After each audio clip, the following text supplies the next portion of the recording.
Stand for the pledge. I pledge allegiance to the flag of the United States of America and to the republic for which it stands, one nation, under God, indivisible, with liberty and justice for all.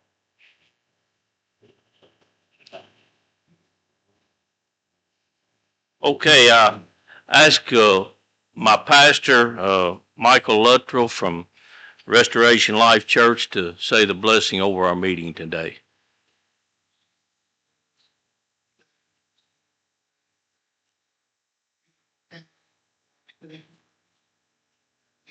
First, this, God, we ask you to bless them, to bless their families, and on this meeting spot, God, that you would guide, that you would direct, give them wisdom and strength to reach this decision. We thank you, we love you. In Jesus' name, amen. Amen. Okay, we'll call the meeting to order, and we need approval for the meeting minutes from September 16, 2025 meeting. Motion by Ed, second by Carl. All in favor? All right, motion carries. Before we move to the new business, I just want to say, Danny, I forgot to put on the agenda for the budget committee and the court comments. You can talk about the budget meeting. Okay, we move on to the new business and go to the roads. Zach, you got a monthly report?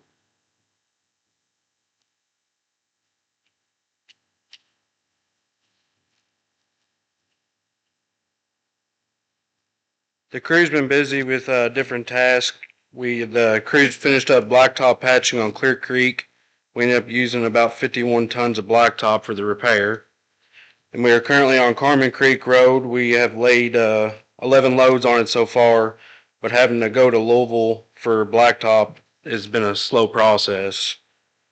We've also installed 2 driveway pipes on Montfort Lane and New Cut Road. And then as far as bushwhacking, the crew has completed Herndon Lane, Sewell Lane, the entrance off Turner Station Road, and Crab Acres. And we're still on Ratcliffe Road. We're hopefully to get it completed by tomorrow. And then we'll be moving to Dawkins Lane and Wolfpen Branch.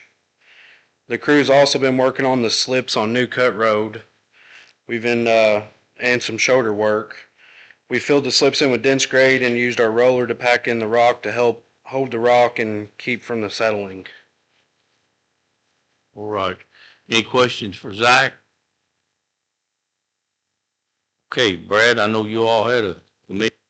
Yes, we did. We discussed Carmen Creek. Getting late in the year, I think we're going to run out of time for much more blacktopping. But once them get finished over there, I guess this year they can go back in the spring. I went down on New Cut yesterday to pick up Zach for go look at something, and it's really helping what they're doing with the slips. You know, I think it'll hold. It keeps us from putting blacktop on it. There's not many people travels.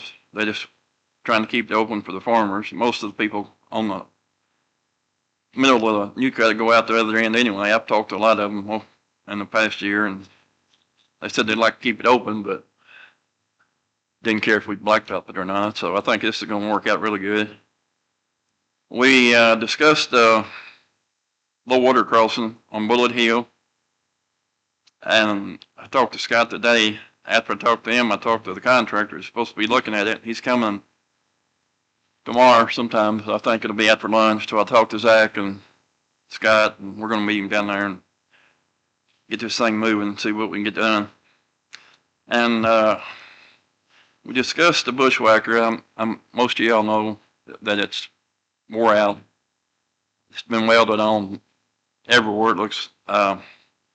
I think it broke a couple of weeks ago. The arm broke, and a friend of mine, Jason Shyrock, bought a bushwhacker from the state a few years ago and took it off and made a farm tractor out of it. And so Zach and I went and looked at it yesterday. It's in really good shape. We're going to get Aaron to go with us and probably take our bushwhacker over there, and so we can measure and make sure it's going to fit.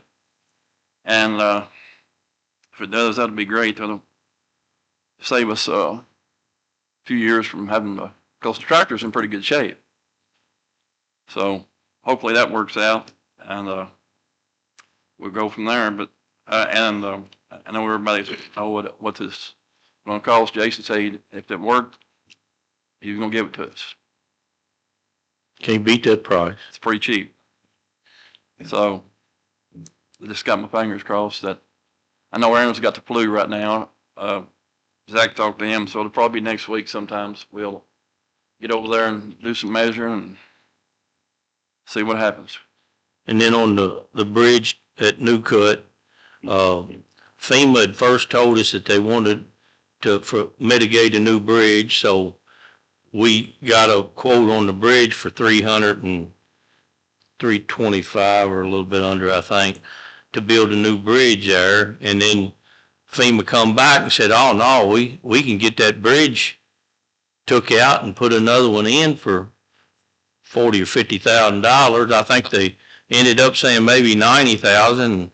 I told them, I said, I'd like for you to send the contractor that's going to do that job, because there's nobody that's going to touch that for that kind of money. So they wanted another quote, because we had a quote to just put a cap on it, but the cap is not going to work because there's too much erosion underneath of it. It's crumbling all to pieces. Yeah, it's in bad shape. So hopefully we can get this quote, and maybe FEMA will back up a little bit, and hopefully, I mean, the first ladies that come, they just thought there was no reason not to put a bridge in, and then the next people changed their mind. But you never talk to the same person twice with FEMA, and most of them don't speak English. But that's just what you deal with. And then on another thing to do with the roads, I have submitted the roads for the discretionary money, and trying to get some extra paving money. Just to let you know which ones, myself and Travis, we wrote them. They needed a picture of every 300 feet, was it? Every 300 feet, so we had to stop 300 feet and take another picture, take a picture. So we're just trying to get some that we had on there last year that they didn't approve. They said there was 8s and 9s, but they said we didn't have any 10s. But we put Cherry Lane on there. That's for $34,000. Cedar Run Road is $40,000. Stucker's Lane, $17,000. Bart Smith Road's $24,000. Park Road's $24,000. Dixie Highway is $27,000. Garrett Lane, $11,000, and Sand Springs, $28,000. So hopefully we can get some of these approved and get them to be paved. So just to let you know that we are trying to get some funding from the state also. Any other questions about the road? All right, we'll move on to planning, zoning, and solid waste. Jason?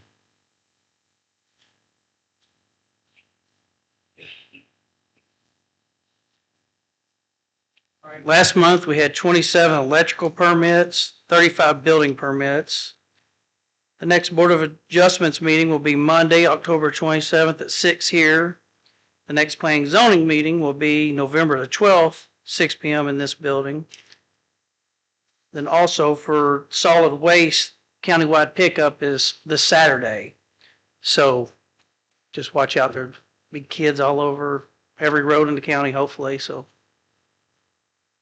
that's all I got. All right, any questions for Jason?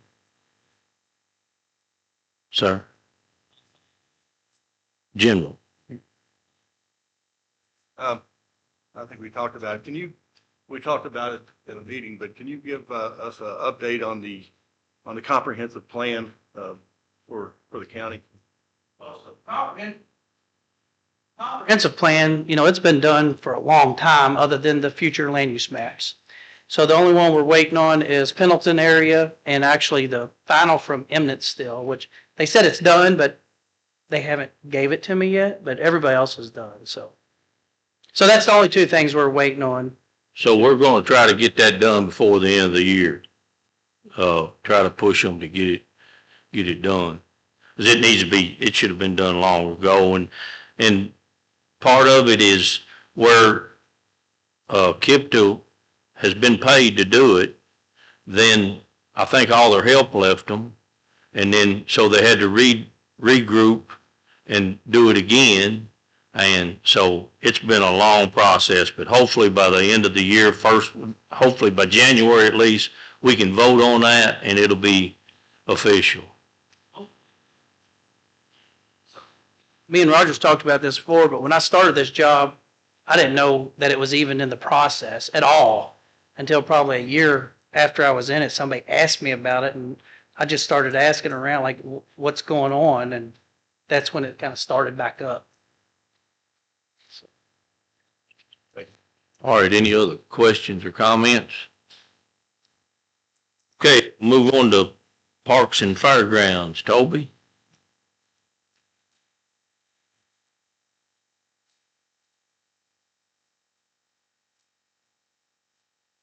We stayed busy with our usual grass cutting and prepping for sports fields.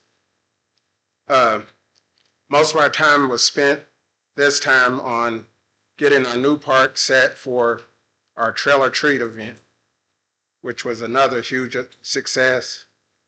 We also had Carl with the car show at Harry Hill on the 4th. Some of the upgrades to Harry Hill is new hand railing for the wheelchair ramp and the steps leading to the field. And here at the 4-H building, new drainage is put in. All right, any questions for Toby? We still got more work to do here. We got started on it, and then the tracks on the skid steer messed up, so we had to order new tracks. So we'll get back out here and get this all leveled up and get it dressed up nice and get it seeded and strawed in a few days, hopefully.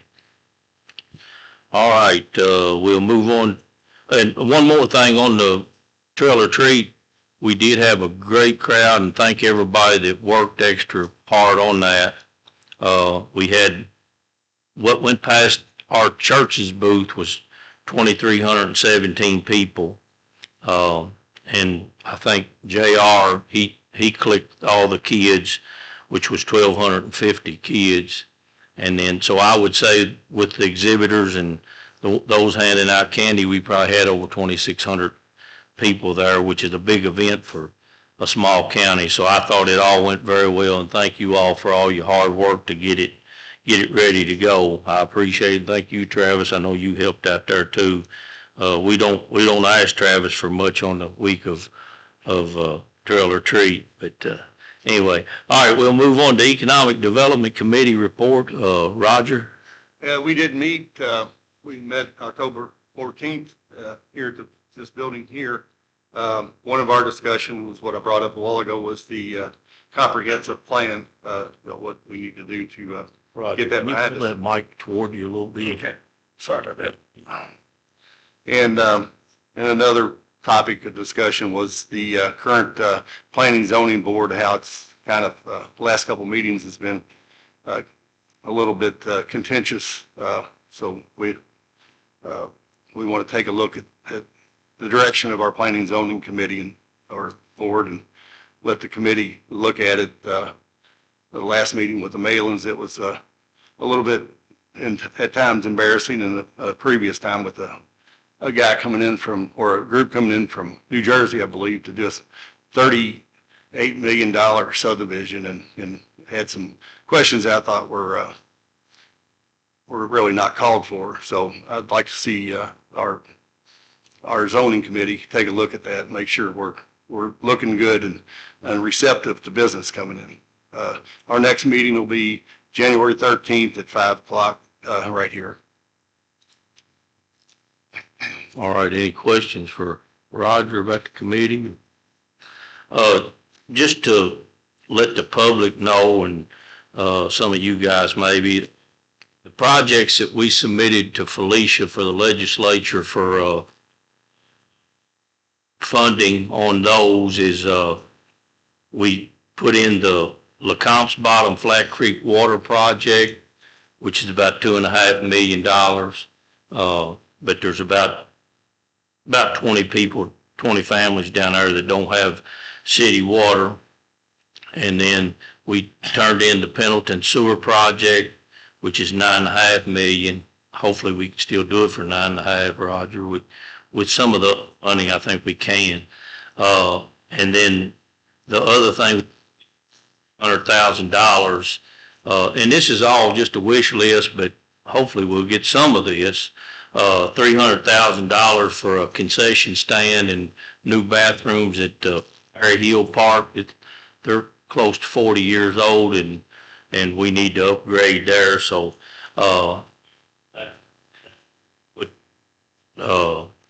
the projects for funding. Just, next we move on to animal services.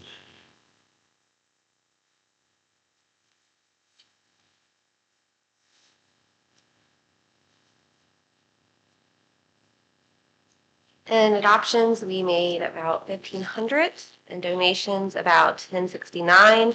And then in other fees, we had 160, bringing out the total of 2729 for the month of September.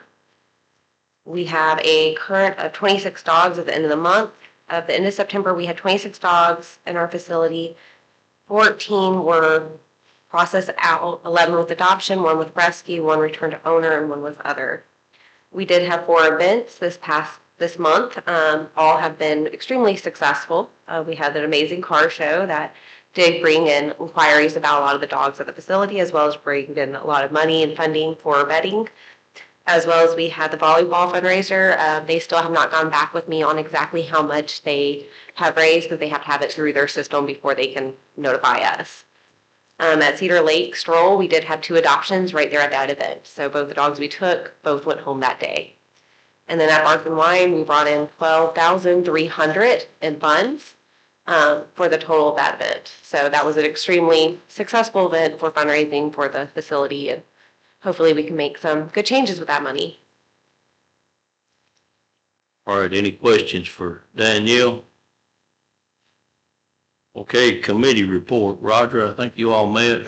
We did meet, we met October 14th right here at the 4-H building. We had a pretty good meeting. Their county judge was at the meeting, so you guys are working together on some things. One of the things we talked about was the interlocal agreement that we're going to be coming, looking at fiscal court to approve.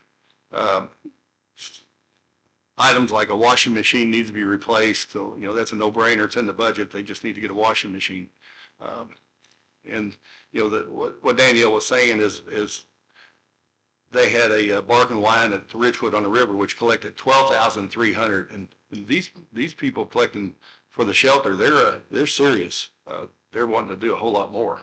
So it's animal control, I think, is shifting gears and heading on out in a good direction. So that's pretty much the meeting. Our next meeting will be January 13th at 4 p.m. here at this building. Yes, and we are, myself and John, we've met, and we're trying to work on the interlocal agreement and try to make sure we clean it up a little bit and make it better. And I think it'll make it a whole lot more simple and make sure we all on the same page. So we are working. All right, next we move on to the sheriff's report.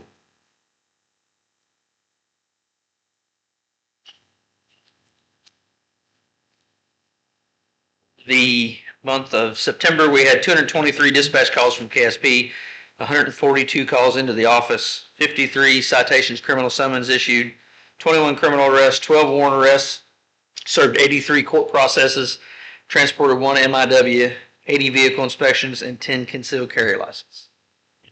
All right. Any questions? Josh? All right. Thank you, Josh. Okay, next we got, which you have it, Frank Charles has got something, a historical marker that he's wanting to present to us. Or, so it's a good, he called me the other day and, I feel it's a very good thing here. He'll make his presentation and we can talk. Frank, hit that button. There you go. Go. Sorry about that. Anybody need a copy? Everybody good? All right. First of all, I'm Frank Charles. I'm from Smithfield. I want to personally thank you all for the few minutes that you've allowed me to speak with you about this. What I'm here tonight to do is I am seeking your support in my application to the state of Kentucky to have a historical marker, a state historical marker, installed right outside of Eminence on Route 22 that will memorialize the 9th Regiment Kentucky Cavalry of the Union Army. It's where they actually had a base camp there early 62 and late 63. I'm sorry, late 62 and late 63. So that's why I'm here. I'm asking for your support. As a matter of background, I've been at this research for about a year now. I have consulted with a lot of authors, a lot of leading Kentucky historians. I have been doing a lot of research in records with the Library of Congress on the War of the Rebellion. I've looked through a lot of the supplemental note cards that the adjutants themselves actually wrote on the daily activities of each unit here in Kentucky. And I have verified that the location of this camp for this Union Army unit was the old fairgrounds right outside of Eminence. As you're driving into Eminence, if you know where IAA Auto Auction is, that's where that camp was at. And it was there in August, around August 22nd of 1862. And the unit came back after about a year's worth of service in August, September of 1863. And they mustered out from that location. So they started their service there and they ended their service there. So I have obtained, or I have verified the location of the camp through a lot of the records, the historical records. And I've also been talking with Olivia at the Historical Society. She's been a really good source of information for me. I have also verified through the state of Kentucky that the state pays for everything. There will be no cost to the county to have this marker installed, to make the marker, nothing. I am basically here tonight because, number one, it's the right thing for me to do, is to let you all know this is what I don't think you want to be driving down the road seeing the state digging a hole and you're wondering, what's going on. You all live here just as well as I do, and you all deserve to know as citizens here of Henry County. And secondly, the state of Kentucky, the Historical Marker Review Board said it would be a good idea to get local leaders on board. But again, in my mind, it was just the right thing to do to talk to you all anyway. Just a really brief the unit. Number one, and I'm sure everybody here will appreciate, I'm not here to give anybody a Civil War history lesson tonight. But the men of this unit and the people who lived here in Henry County during that time, I think they earn the right for me to speak for just a few minutes about what they went through. This unit was mustered into service on August 22nd of 1860. It was one of 3 cavalry regiments that President Abraham Lincoln personally got involved in. If you remember through your history, General John Hunt Morgan coming out of Tennessee, he raided Kentucky 3 or 4 times. This unit was brought into service because of what was called John Hunt Morgan's Great Raid. So he was conducting a lot of guerrilla warfare up through central Kentucky, and there was also a lot of guerrilla warfare going on along the border of West Virginia and Kentucky. This unit was specifically raised for 1 year to defeat that guerrilla warfare. The 9th Regiment of the Kentucky Cavalry was comprised of 1,200 men, about 1,200 men, about 1,300 horses. And if you can imagine, one day waking up and you've got 1,200 Civil War soldiers showing up at the railroad station in Eminence. Probably didn't have all 1,300 horses, and you can imagine where those horses came from. You can imagine where the cattle came from. You can imagine where all the forage came from, and you can imagine where all the wagons to support this unit came from. It came from the people in Henry County. The regiment was raised for 12 months, and it was specifically raised to defeat John Hunt Morgan in his guerrilla warfare. The muster location we've already talked about is the old Henry County Fairgrounds, and the reason the Army selected that place was because the railhead there at the railroad station. And if you look at the map here that I'm getting ready to show you in your packet, there's a huge body of water there. Horses need water to drink, soldiers need water to drink. Within about 24 to 48 hours after these men mustered in at Eminence, they left. No training. Get your equipment, pretty typical of the Army, get your equipment and let's go. And they immediately departed for South Central Kentucky, because that's where John Hunt Morgan was at, down along the Kentucky-Tennessee border. On the next page, I just want to hit a couple highlights of what this unit did. They fought in the Battle of Richmond. They fought in the Battle of Perryville. They fought in the Battle of Lawrenceburg. After the Battle of Lawrenceburg, they moved to fight against Champ Ferguson. He was a Confederate guerrilla leader for John Hunt Morgan. So after these 2 or 3 battles, that's when they specifically targeted John Hunt Morgan and his raids. They were around Danville, Kentucky. After that, they moved back to the Cumberland River, and that is where they intercepted John Hunt Morgan. John Hunt Morgan went all the way through central Kentucky. Again, this was his second raid into Kentucky, his deepest raid in Kentucky. He made it all the way up into Indiana. The 9th Cavalry pursued him and finally caught up with him in a place called Salineville, Ohio. And he was whittled down to about 300 or 400 men, and that's where Morgan surrendered. And he was incarcerated after that. He broke out of jail afterwards to conduct another 1 or 2 raids, but this unit defeated him up in Ohio, and after that, they came back to Eminence, Kentucky for about a month, and then they mustered out. So that was their service. On the next page, you'll see 2 maps. One is an overview or an aerial view of Eminence, Kentucky.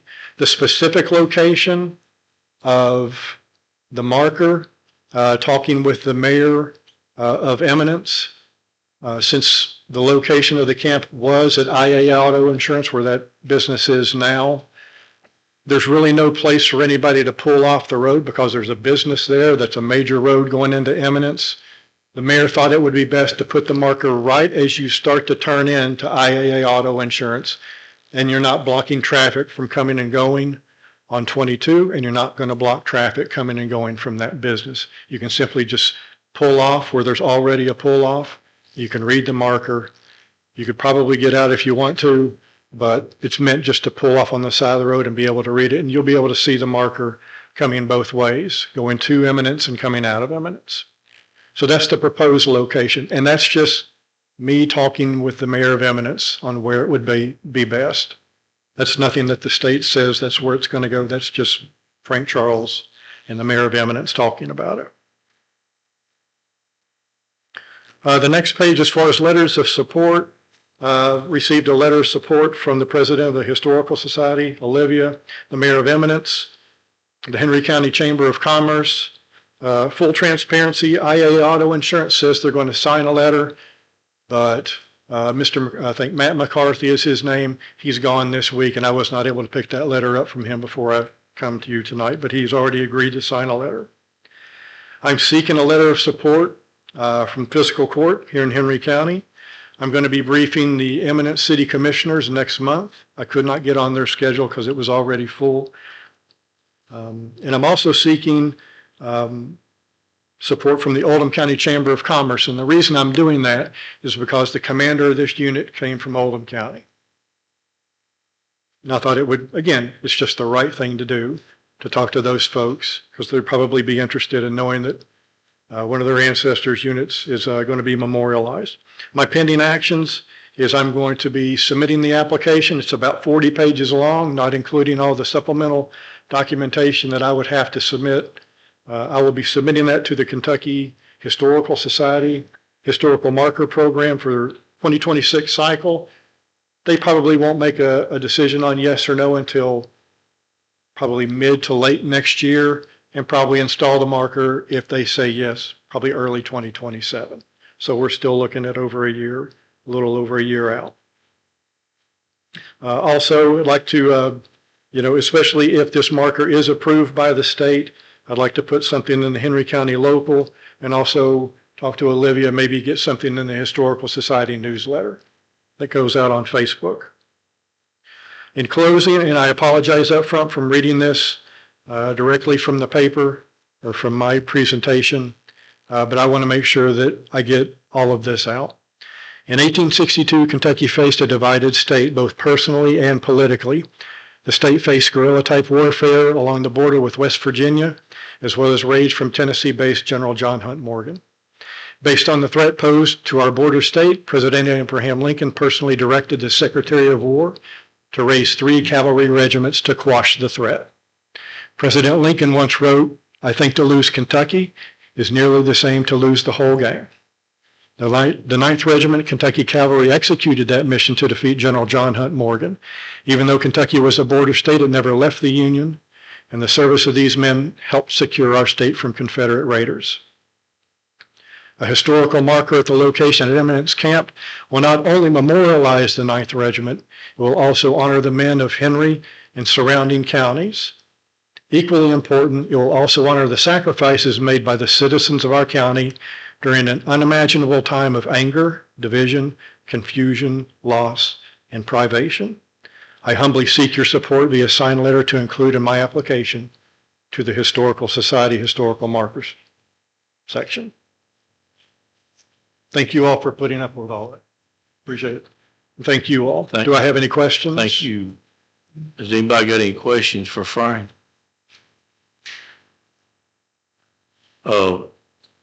Denise May, she said she's kin to John Hunt Morgan. Well, I'm kin to Devil Anse Hatfield and Asa Harmon McCoy, who was killed by Devil Anse Hatfield. So I'm a Hatfield and McCoy. So, yeah, I get It's it. okay. I'm okay. I told Frank the other day, we need to make sure we know what history is so we don't repeat history. Amen. And I believe that wholeheartedly. But, I mean, is everybody okay with us putting out letters of support for this? Somebody want to make a motion that we?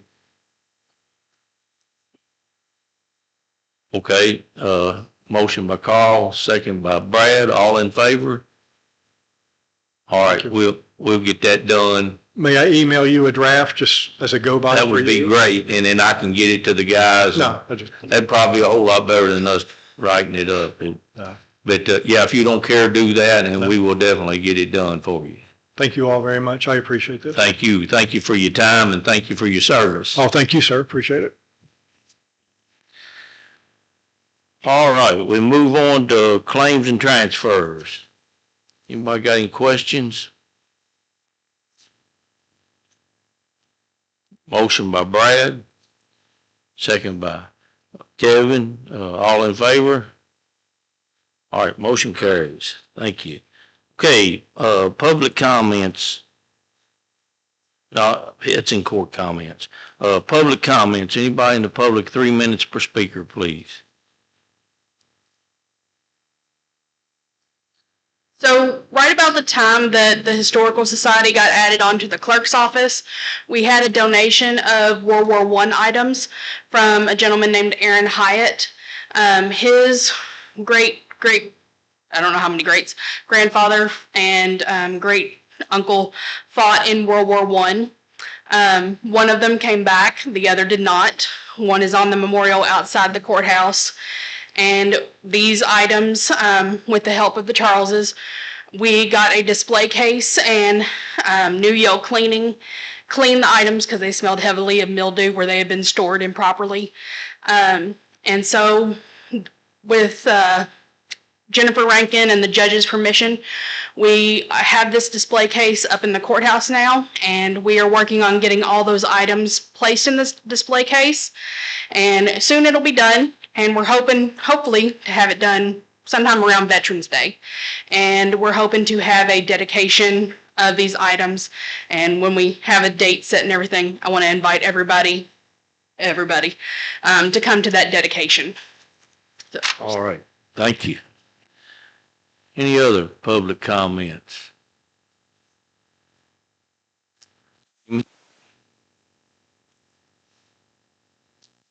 Everybody, Amy Charles from Smithfield, Kentucky.